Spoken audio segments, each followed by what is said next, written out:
IPhone 17 year শিটেস্ট iPhone of the year বলতে পারেন। তবে যে কারণে এটার এত বদনাম ওই জিনিসটা আমার তেমন একটা খারাপ লাগে না। দ্যাট মিনস হলো ব্যাটারি লাইফ।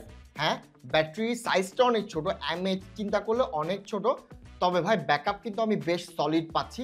তবে হ্যাঁ, হ্যাভি ইউজাররা অবশ্যই কমপ্লেন করতে পারেন। আরেকটা কমপ্লেন অনেক মানুষের, তা হলো একটা মেইন লেন্স বাদে কোনো টেলিফোটো লেন্স এখানে দেয়া নাই, আলট্রা ওয়াইডও দেয়া নাই।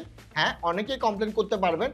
তবে আমার মতো কিছু মানুষ আছে যারা ক্যামেরার ব্যাপারে অত বেশি বদার না, তাদের জন্য ইটস টোটালি ফাইন। টেলিফোটো নাই, আলট্রা ওয়াইড নাই, শুধুমাত্র একটা লেন্সই দেয়া। কিন্তু অ্যাপল বাটপাইটা কি করছে আমি বলি। এই যে লেন্সটা দেয়া আছে, এইটার ক্যামেরা কোয়ালিটি হলো আইফোন 15 লেভেলের, প্রো ম্যাক্স না 15 লেভেলের। দেখেন একটা দিচ্ছিস ভাই, টাকা তো পকেট তো ঠিকঠাক ভাবে মারতেছে, কিন্তু ভাই এইটা অ্যাটলিস্ট 17 প্রো ম্যাক্স লেভেলের মেন লেন্সটা দিতে পারতো। এইটার ক্যামেরা কোয়ালিটি আইফোন 15 বেস লেভেলের। দেখেন একে তো ডিসিশনটা ভুল করছে এই ফোনটাই বানিয়ে, কিন্তু যখন গলা কাটবে কাট, সমস্যা নেই। অ্যাটলিস্ট কাস্টমাররা তো একটু দেখা উচিত না? হ্যাঁ, স্লিম করছে, অনেক মানুষ দেখলাম স্লিম ফোন পছন্দ করতেছে।